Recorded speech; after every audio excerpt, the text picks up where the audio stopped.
Brought to you by V-Guard, co-powered by Sensodyne and Vimal. बोलो जुबां केसरी। अनिल कपूर की film नायक तो आपने देखी ही होगी। अक्सर टीवी पर यह फिल्म दिखाई जाती है। हर दूसरे दिन किसी न किसी चैनल पर यह आपको दिख ही जाएगी।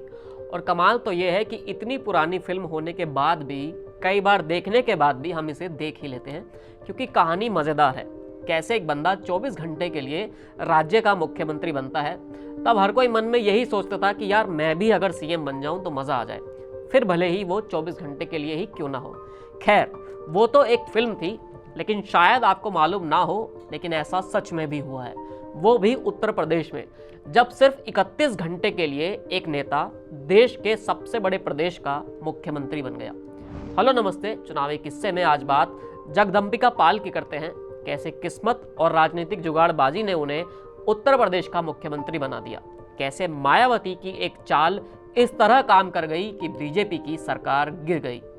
21 फरवरी 1998 की तारीख उत्तर प्रदेश के लिए ऐतिहासिक है, क्योंकि इसी दिन एक ऐसी प्रेस कॉन्फ्रेंस हुई कि बीजेपी की सरकार गिर गई।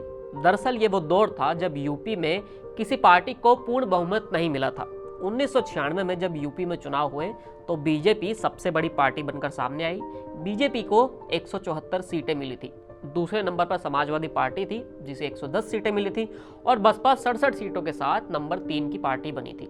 लंबे वक्त तक जब सरकार नहीं बन पाई तो बीजेपी और बसपा साथ आ गए और मायावती राज्य की सीएम बन गई। ये सरकार 200 दिन भी नहीं चली थी। इसके बाद किसी तरह कल्याण सिंह राज्य के मुख्यमंत्री बन गए, यानी बसपा को हटाकर बीजेपी पूर्ण रूप से सरकार में आ गई थी।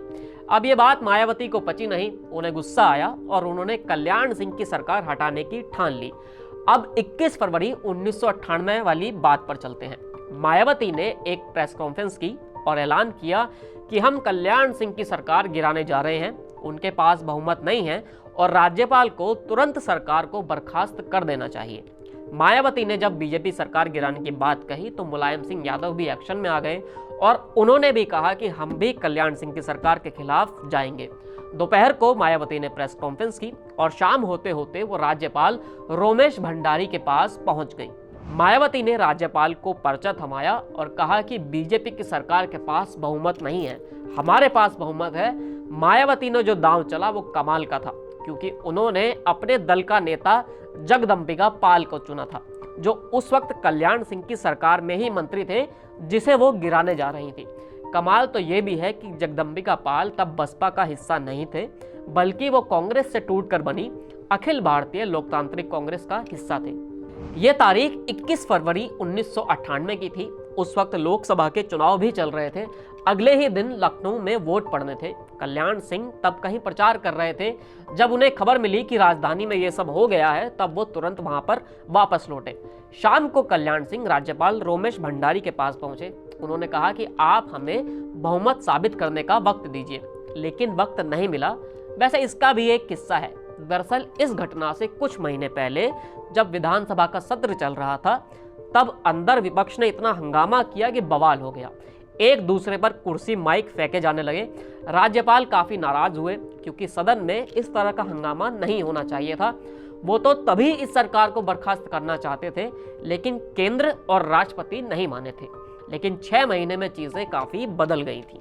अब जब कल्याण सिंह ने बहुमत साबित करने के लिए वक्त मांगा, तब उन्हें वक्त नहीं दिया गया।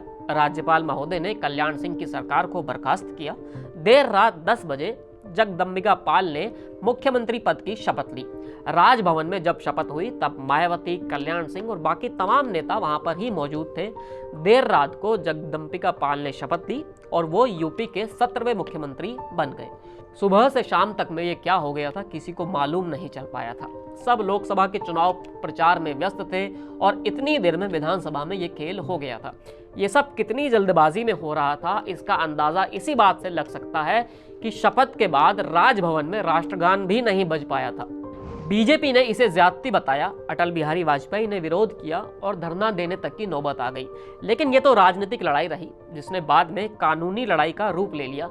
बीजेपी की ओर से लोग हाईकोर्ट पहुंचे और हाईकोर्ट ने इस सरकार को हटा दिया और कल्याण सिंह की सरकार को वापस लाने का आदेश दे दिया। मात्र 31 घंटे में जगदम्बिका पाल मुख्यमंत्री से पूर्व मुख्यमंत्री हो गए थे। इसके बाद जब कल्याण सिंह वापस पद पर आए और उन्होंने विधानसभा में बहुमत साबित किया तो उनके पक्ष में कुल 225 वोट थे, जबकि जगदम्बिका पाल के पक्ष में 196 ही वोट पड़े थे। जगदम्बिका पाल से जुड़े इस किस्से में इतना ही। फिर मिलेंगे एक नए किस्से के साथ। शुक्रिया।